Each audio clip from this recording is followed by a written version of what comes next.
Êxodo 18, verso 21, diz assim a palavra do Senhor: procura dentre o povo homens capazes, tementes a Deus, homens de verdade, que aborreçam a avareza. Põe-nos sobre eles por chefes de 1000, chefes de 100, chefes de 50 e chefes de 10. Até aqui a leitura da palavra do Senhor. Vamos orar. Senhor Deus, te damos graças pela instrução da tua palavra que nos dá direção em tantas áreas da nossa vida tão importantes. E agora, quando temos que escolher, ó Deus, pelo voto da igreja, os nossos presbíteros, te damos graças porque o Senhor nos dá os critérios que precisamos considerar. E assim a tua palavra também nos guia. Fica conosco, ó Deus, na continuação desse estudo, desse curso, que seja para a edificação de toda a igreja. Oramos em o nome de Jesus. Amém. Irmãos, está sem um projetor aqui, então não vai ter a projeção, mas retomando aqui, recapitulando, semana passada nós começamos a segunda parte do curso, segunda ou terceira parte do curso, para considerar as qualificações para o presbiterato. Nós vimos que devemos eleger os nossos presbíteros, mas a eleição não é segundo os nossos próprios critérios, segundo a gente acha que o que é ser um bom presbítero, mas é pelos critérios do próprio Deus. A palavra deixa para nós já quais são os critérios que a gente tem que considerar, de modo que a eleição não é tanto uma escolha, como é mais um reconhecimento. Estamos aqui não a escolher o que eu gosto ou o que eu quero. Escolha, às vezes, dá a ideia de eu escolho segundo a minha vontade, tem essa conotação. Mas reconhecimento é eu estou procurando discernir com sabedoria e reconhecer aqueles que de fato têm os critérios de Deus, aqueles que foram vocacionados por Deus, que foram chamados por Deus. É Deus quem chama. Quem escolhe realmente os que quer é Deus. Ele escolhe, eu quero esse, quero aquele. E nós reconhecemos os escolhidos por Deus com que critério? Com os critérios da palavra de Deus. E há várias passagens, meus irmãos, na palavra de Deus. Eu ia projetar aqui, mas como eu não projetei, quem quiser anotar, algumas passagens importantes que apresentam os critérios que queremos considerar. Vamos ler essas passagens, são Êxodo 18, 21, como lemos aqui agora. Critérios para assumir uma posição de liderança na igreja, no meio do povo. 1 Timóteo 3, de 1 a 7. Tito 1, 5 a 9. Essas são passagens que falam mais diretamente em termos de critérios, mas há também outras passagens que são critérios indiretos, como essa passagem mesmo, que agora pregamos. Aqui o apóstolo Paulo, nessa passagem que vemos de Romanos, ele não está escrevendo para apresentar critérios, mas o seu próprio exemplo não deixa de ser um critério para nós. E aí nós temos uma infinidade de passagens na palavra de Deus que apresentam exemplos, modelos dessa natureza que devemos nos espelhar. Mas, considerando que existem passagens assim, há passagens que falam explicitamente quais são os critérios. Essa é uma. Êxodo 18, 21. Procura dentre o povo homens capazes. Aqui está o critério. Que vão ocupar a posição de ancião para auxiliar Moisés no julgar o povo. Nós já lemos essa, eu não vou ler de novo, mas vamos ler outras. Vamos ler as 3 passagens principais, que é essa, 1 Timóteo 3.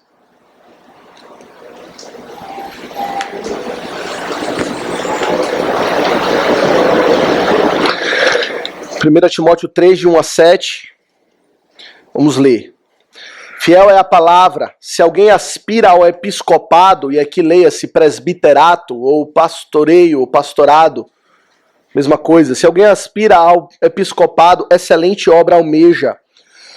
É necessário, portanto, que o bispo seja irrepreensível, esposo de uma só mulher, temperante, sóbrio, modesto, hospitaleiro, apto para ensinar, não dado ao vinho, não violento, porém cordato, inimigo de contendas, não avarento, que governe bem a própria casa, criando os filhos sob disciplina, com todo respeito.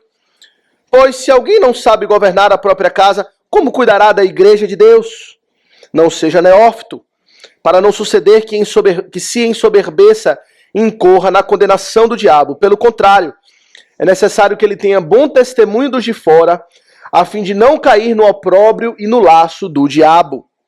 E aqui ele vai falar a partir do verso 8 aos diáconos.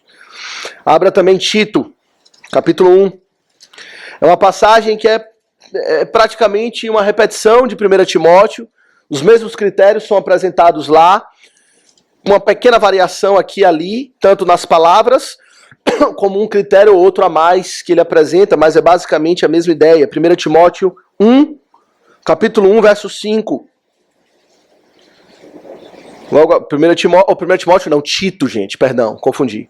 1 Timóteo, 2 Timóteo, Tito, tá? Tito 1, a partir do verso 5. Por esta causa te deixei em Creta, para que pusesses em ordem as coisas restantes, bem como em cada cidade constituísses presbíteros, como te prescrevi. Não é presbítero como você acha, né? Mas presbítero como está prescrito pelo apóstolo, que é o quê? Alguém que seja irrepreensível, marido de uma só mulher, que tenha filhos crentes, que não são acusados de dissolução, nem são insubordinados, porque é indispensável que o bispo seja irrepreensível como despenseiro de Deus, não arrogante, não irascível, não dado ao vinho, nem violento, nem cobiçoso de torpe ganância, antes hospitaleiro, amigo do bem, sóbrio, justo, piedoso, que tenha domínio de si, apegado à palavra fiel, que é segundo a doutrina, de modo que tenha poder tanto para exortar pelo reto ensino, como para convencer os que o contradizem. Então aqui está também outros critérios. Meus irmãos, a nossa abordagem, ao analisar essas qualificações, não é considerar primeiro Êxodo, depois Timóteo, depois Tito, porque há muita repetição, certo? Essas três passagens, elas tratam dos mesmos critérios, por ângulos diferentes. Então o que fizemos é considerar todos os critérios que são nos apresentados nessas passagens, organizar, ver o que é dito numa passagem, que foi dito com mais clareza em outra, juntar e aí considerar os critérios, não analisando as passagens em si, mas os critérios que as passagens nos apresentam, ok? E quando consideramos esses critérios, nós organizamos esses critérios em duas categorias, tá? Para facilitar, talvez, embora todos são critérios importantes. São critérios abrangentes. Abrangentes por quê? Falam de forma geral do caráter da pessoa, ok? Ou de aspectos bem gerais. Por isso chamamos de critérios abrangentes. Vamos considerar 4. E depois critérios específicos. Coisas bem pontuais, não é dada ao vinho. Isso é uma coisa específica, né? É bem pontual. Critérios específicos e critérios abrangentes. Essa divisão é apenas para organizar o nosso estudo, mas não tem tanta importância assim na compreensão dos assuntos. E quais são os critérios abrangentes que queremos considerar? O primeiro critério abrangente que queremos considerar é que aquele que vai liderar, ele precisa ter dons para a liderança. É meio óbvio, não é? Isso está onde? Êxodo 18. Volta lá na passagem. Êxodo 18. O primeiro critério que ele apresenta é esse.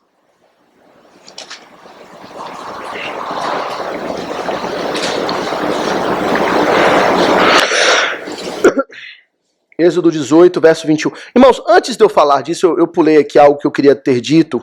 Então, abri um parênteses aqui.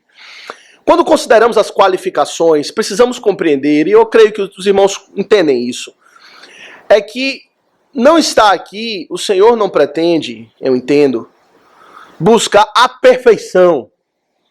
Aquelas pessoas que perfeitamente têm, assim, todos esses critérios na sua expressão máxima.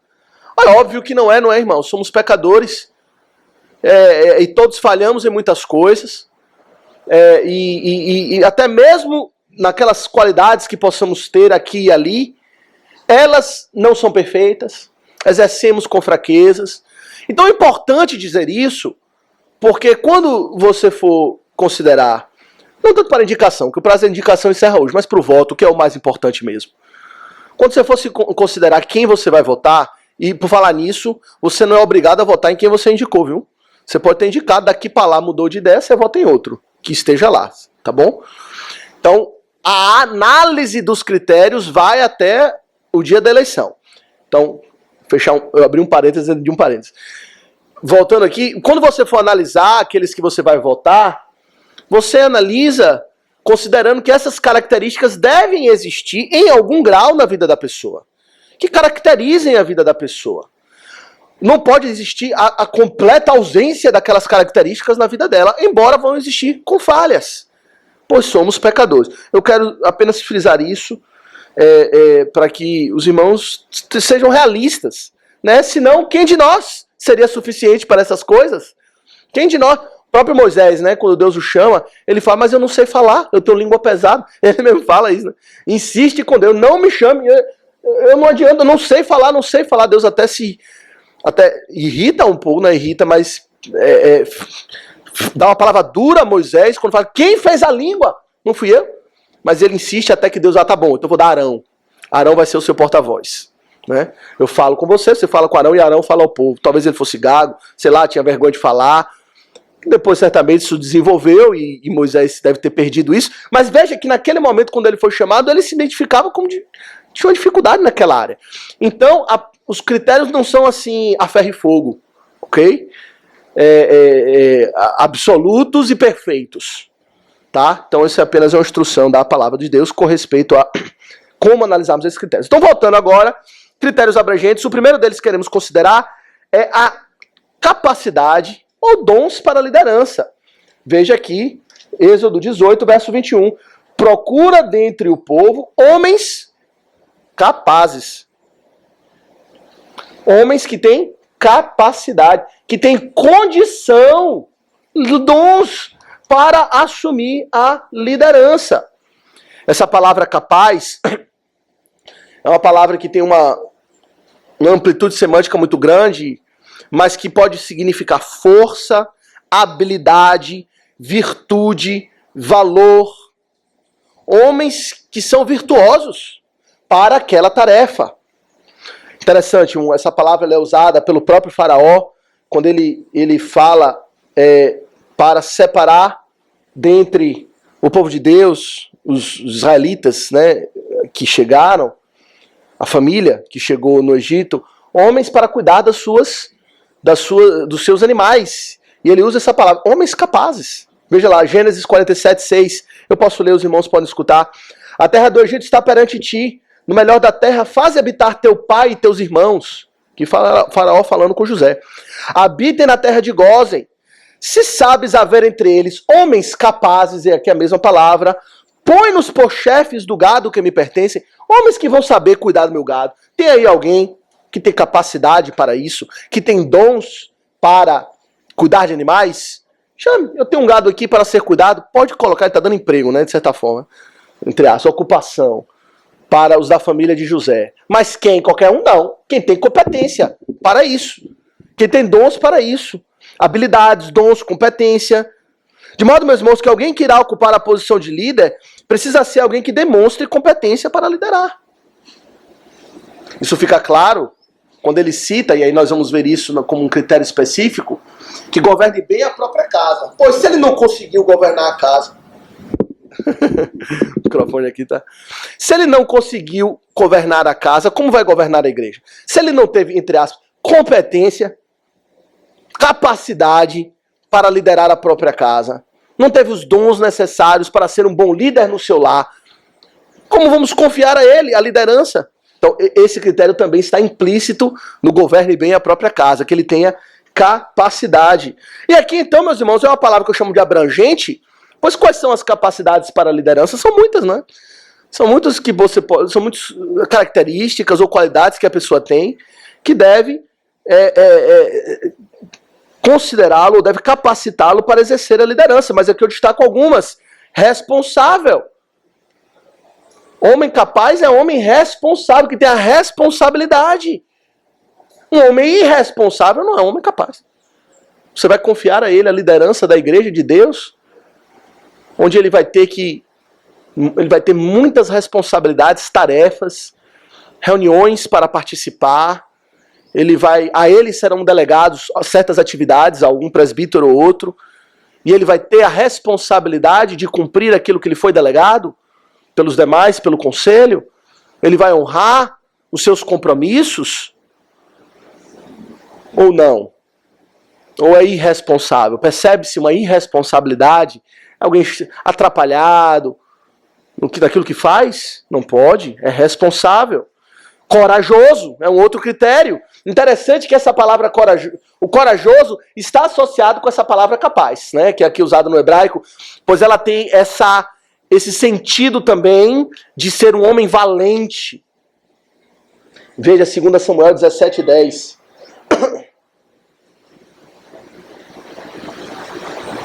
2 Samuel, deixa eu abrir aqui, eu só botei o versículo, mas não peguei o contexto.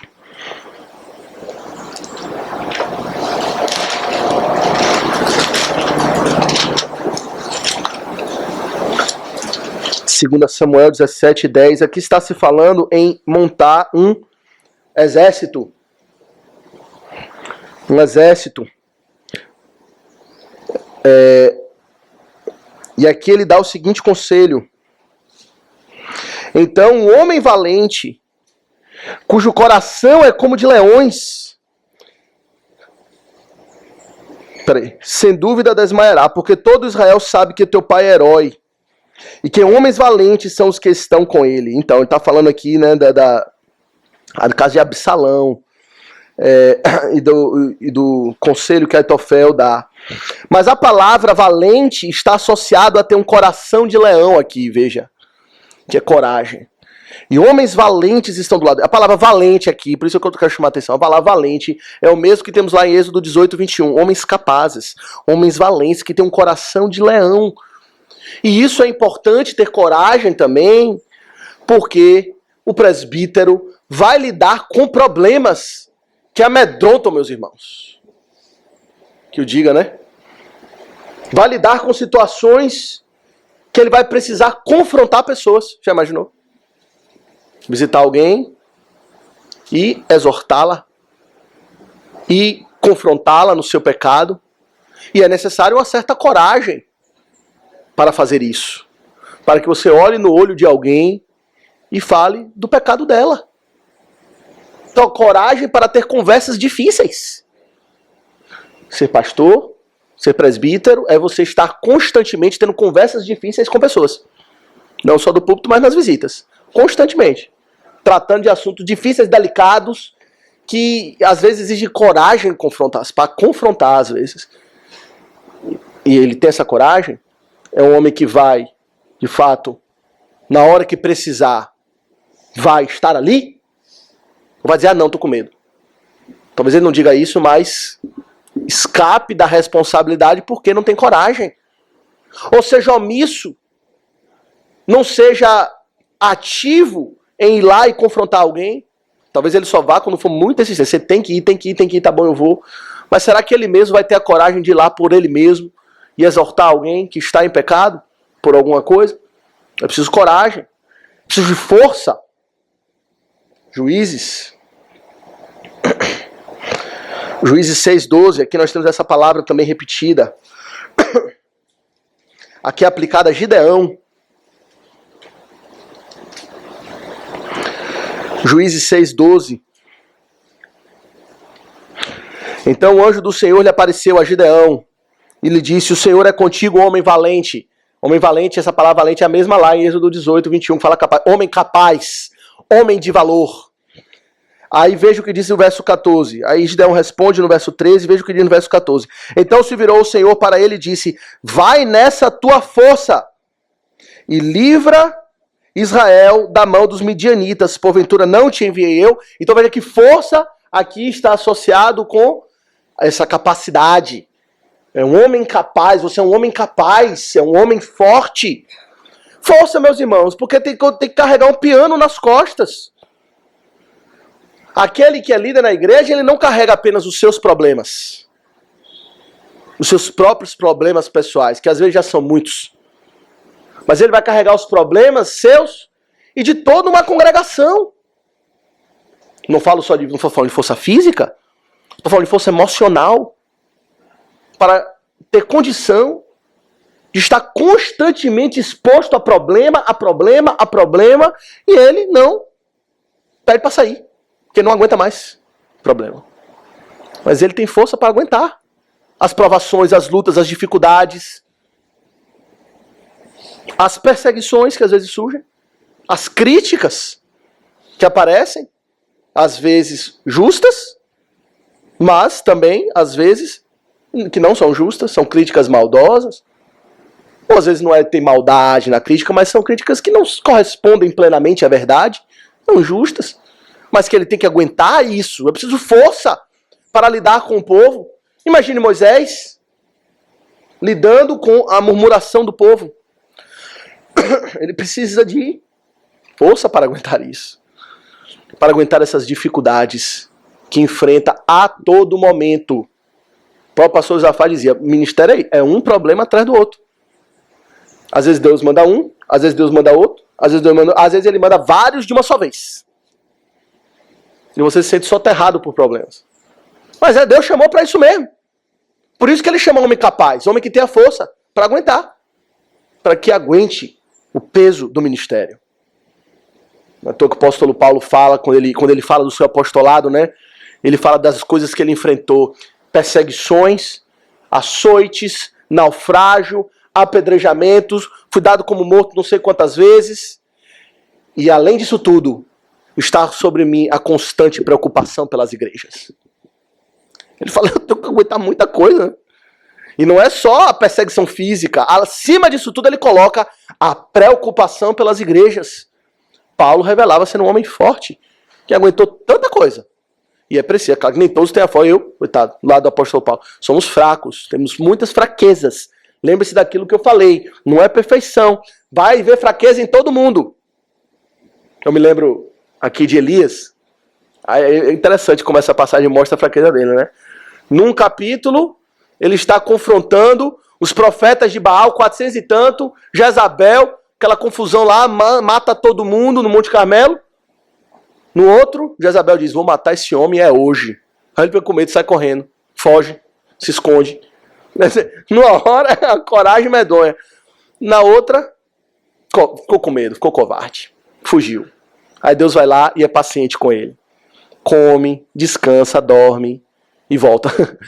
Mas é preciso ter força. Mas não é perfeita, é isso que eu quero dizer. Mas é preciso ser forte.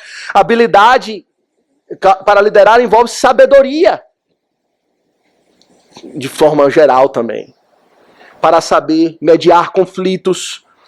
Para discernir prioridades. Para identificar perigos. Para saber exortar, precisa de coragem. Mas para saber exortar da maneira certa, precisa de sabedoria. Muitas vezes a gente quer exortar com um facão cego, né? Alguém faz um estrago medonho. Tem até coragem para descer o facão enferrujado, cego na cabeça do outro. Mas não tem sabedoria para fazer isso. Não tem um tato para saber escolher as palavras, o que falar, o que não falar. É preciso de ter capacidade para isso também. Então, e muitas outras coisas. Aqui poderíamos citar muitas coisas. Mas o fato é, precisa ser um homem que demonstre capacidade de liderança. Sabendo que ele vai enfrentar as dificuldades, os problemas, é preciso que ele seja um homem capaz. Segunda coisa que nós vemos, meus irmãos, segundo critério abrangente, é que é preciso que ele tenha uma espiritualidade sincera. Espiritualidade sincera. De novo lá, Êxodo 18, 21.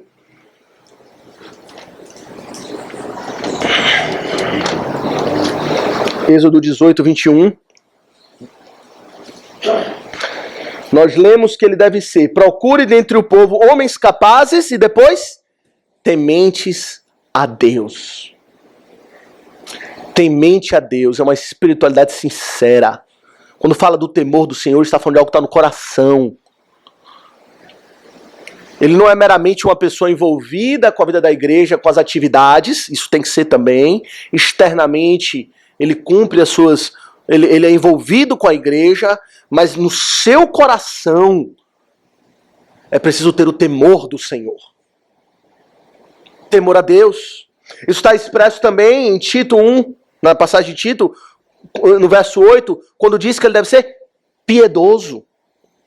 Piedade, temor a Deus, são conceitos que estão relacionados, que diz que tem uma fé sincera. Piedoso é aquele que é devotado a Deus, que é consagrado a Deus no seu coração, que é dedicado ao Senhor. E isso, meus irmãos, é fundamental, não é? Afinal de contas, ele vai ser líder do quê? Da igreja. Que serve quem? A Deus. E não vai temer a Deus no seu coração. Não demonstra ser alguém piedoso, que é apegado ao Senhor, que de fato ama a Deus, a Jesus Cristo, ao seu evangelho, cujo coração arde pelo Senhor, que tem uma consciência para com a palavra de Deus, que deseja cumprir a lei do Senhor, viver para o seu inteiro agrado. É alguém relapso no serviço a Deus, não teme a Deus. Não temer a Deus significa que ele faz a vontade dele, e que se ofende a Deus, ele não se importa muito com isso. Tem que temer ao Senhor, tem que ter uma espiritualidade sincera, uma fé genuína. Deixa eu ler uma citação aqui de Samuel Miller, é um daqueles livros que recomendamos, o presbítero regente Samuel Miller. Ele diz o seguinte, falando dessa característica, ele fala: o presbítero deve, antes de mais nada, ser um homem de piedade comprovada e não fingida. Ele acrescenta: é uma lástima quando qualquer membro da igreja apresenta piedade duvidosa, ou notoriamente débil e inconstante. É deplorável quando quaisquer dos que levam o nome de Cristo, qualquer um, líder ou não, se mostram indecisos quanto à fé que professam. Ele diz: isso é uma coisa deplorável para qualquer um na igreja quando tem uma fé inconstante.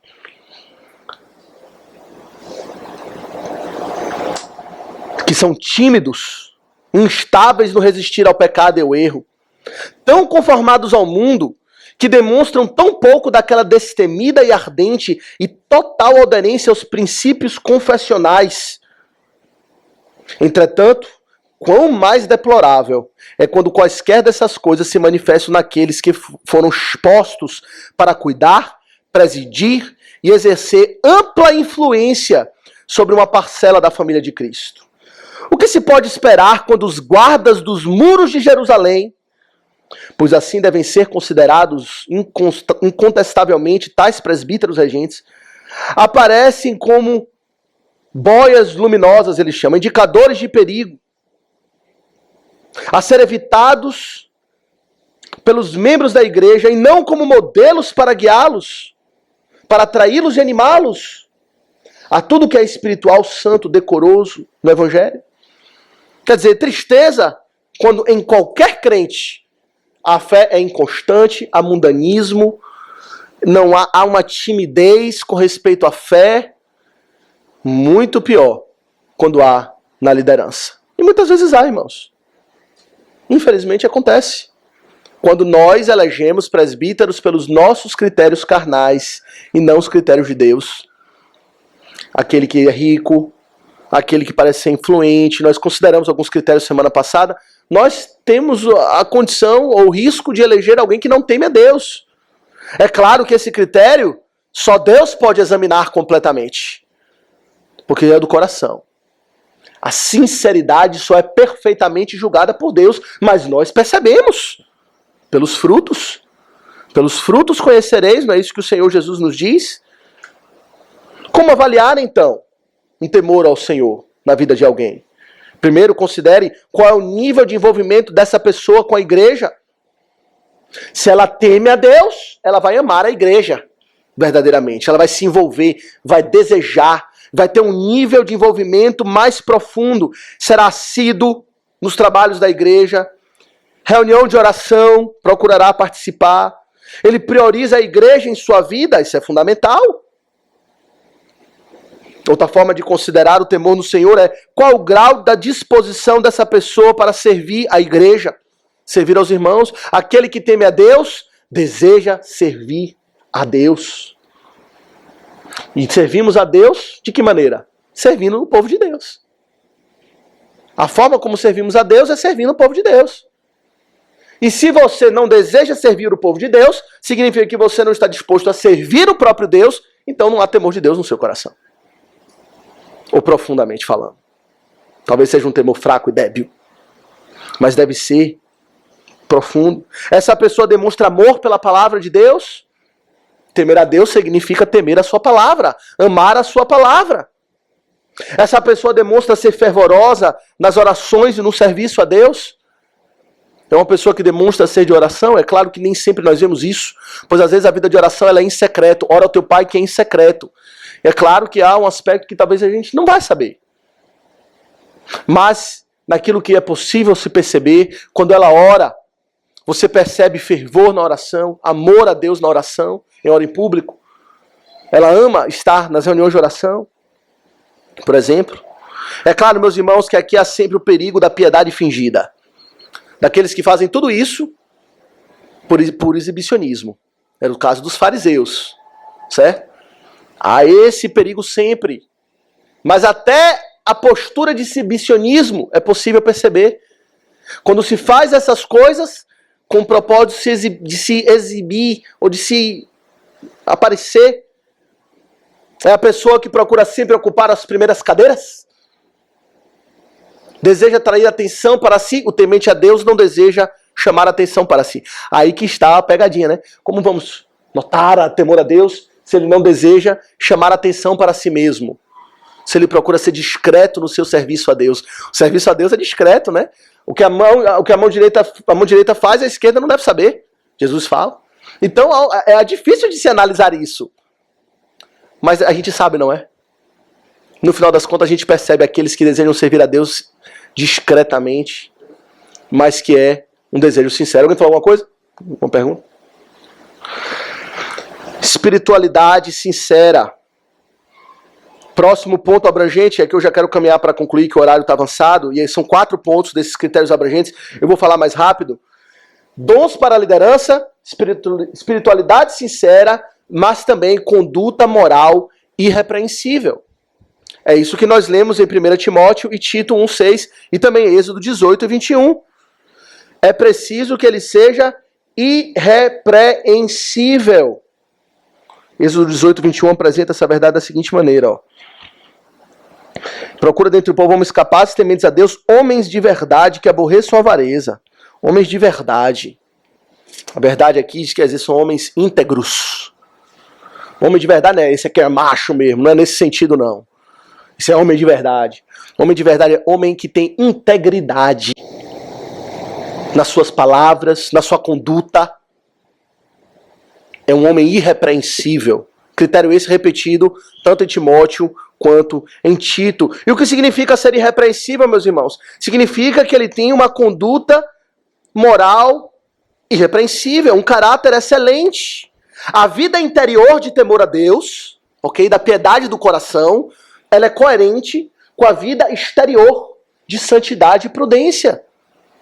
Ser irrepreensível significa que uma pessoa não dá motivos para suspeita de imoralidades ou atitudes questionáveis. Ser irrepreensível não significa dizer que a pessoa nunca pode ser repreendida, certo? Que ela é perfeita. Nós acabamos de dizer, não existe homem perfeito. Se fosse irrepreensível sinônimo de perfeito, ninguém era, pois não existe aquele que é perfeito. O irrepreensível significa que a sua vida não é caracterizada por manchas morais nítidas.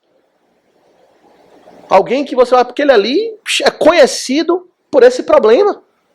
Aquele ali todo mundo sabe, tem dificuldade com a mentira, por exemplo. Mente. Gosta de vez por outra tá pegando na mentira. Toda hora. É um irmão. Mas é um irmão fraco na fé, fraco nesse ponto. Ou outras questões, deu exemplo. Ou seja, não tem uma mancha nítida na moral daquela pessoa. Ela erra aqui e ali. Claro, todos nós erramos e pecamos, mas os erros não caracterizam o seu caráter.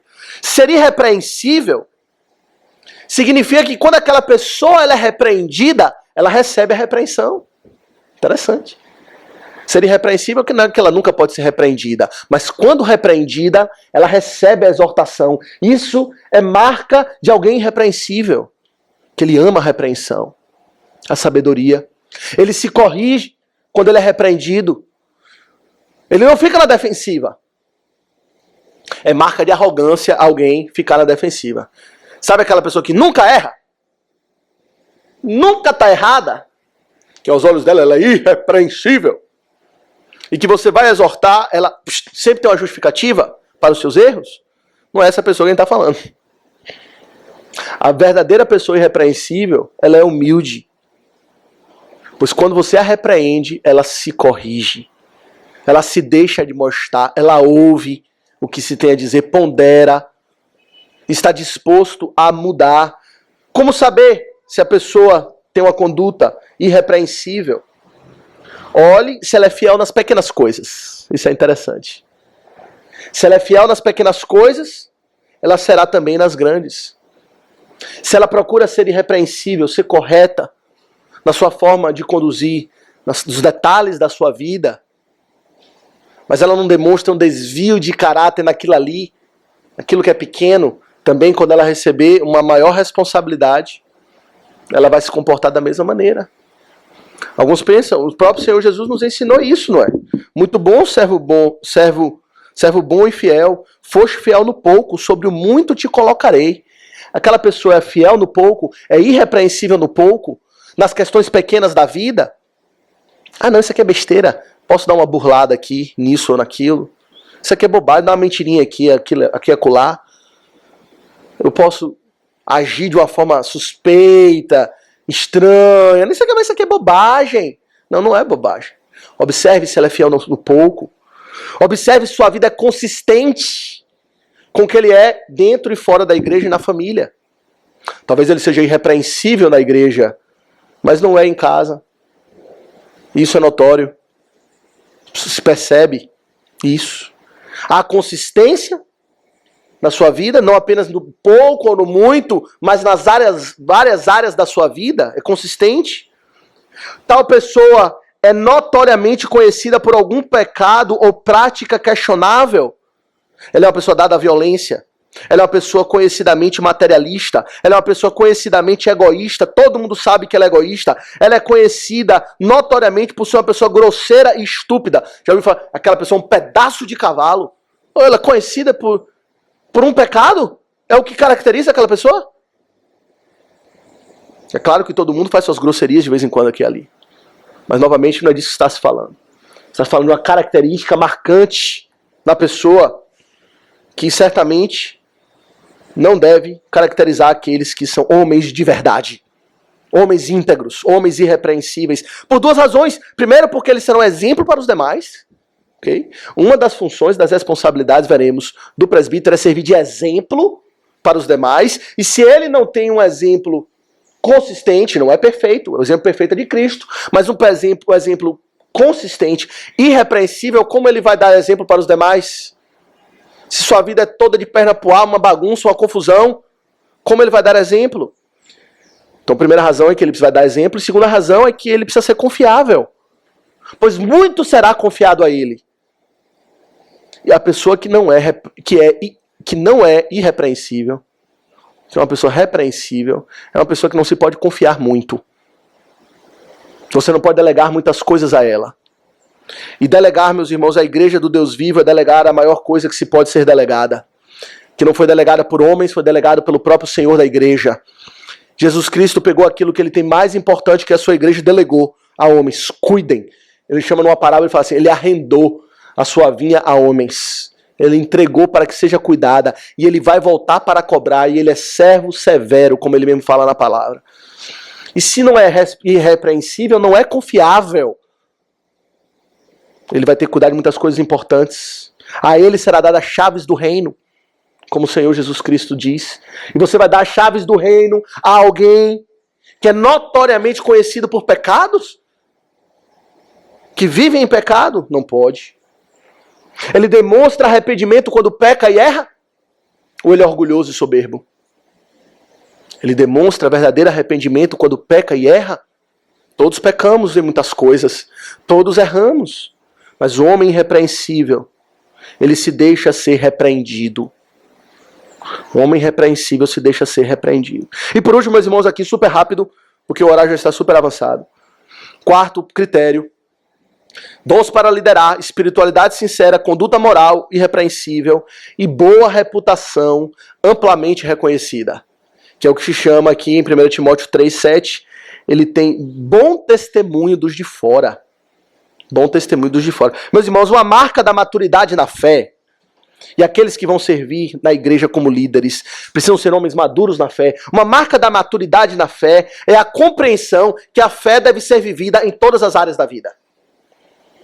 Ele não vive a fé apenas na igreja, ele vive em casa, ele vive no trabalho, ele vive jogando bola.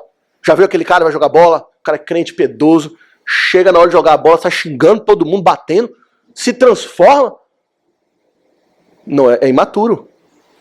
Ou então, assim, aquela pessoa tranquila, de paz, quando entra no volante. Você já viu aquele desenho do Pateta antigo que tinha?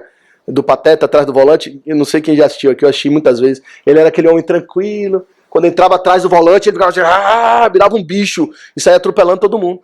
Inconsistência. Maturidade na fé mostra que a pessoa vai viver a fé com integridade em todas as áreas da vida. Na igreja e no mundo. Por isso que é preciso ter bons testemunhos dos de fora. Isso é difícil para nós hoje, meus irmãos, de avaliar, pois nós vivemos num contexto moderno, cidade grande, onde as pessoas não se conhecem muito, né? Antigamente as cidades eram menores, as pessoas se conheciam, né? A sua reputação na sociedade era conhecida por todos. Né? Talvez em cidade pequena isso seja mais... isso aconteça mais. E hoje em dia isso é mais difícil avaliar isso. Mas precisamos considerar também, de alguma maneira, qual é a fama que a pessoa tem no mundo. É de enrolada? Aquela pessoa enrolada, que não se pode confiar. É mentirosa. É a fama de uma pessoa preguiçosa no seu trabalho. Pois esse crente aqui é o pior funcionário. É o mais preguiçoso. Só quer saber de orar na hora do trabalho. Não é para hora do trabalho, é hora para trabalhar, não é hora para orar. Então, é uma fama ruim. É conhecido por ser um imoral. Chega na faculdade, na escola, ou no trabalho, gosta das piadinhas imorais lá junto com os demais. E às vezes você percebe, às vezes temos oportunidades de conhecer um colega de trabalho e tal, e a gente observa que tipo de visão aquele tem dele. O de fora tem do crente. Devemos observar isso também. Observar se a sua vida é vivida com consistência. Se ele é irrepreensível aqui e acolá. Em todas as áreas da sua vida. Ok? Então são critérios abrangentes, não específicos. Ok? Dons para liderar, espiritualidade sincera, conduta moral irrepreensível, boa reputação, amplamente reconhecida. Não só na igreja, como fora também. E aí semana que vem nós iremos considerar critérios específicos. E aí certamente vai tomar mais de uma aula, pois temos aqui 9 critérios específicos a considerar, ok? Alguns deles bem importantes, que devemos gastar um bom tempo. Vamos então, meus irmãos, agradecer a Deus. Alguém, antes de encerrar, tem alguma pergunta, fazer algum comentário?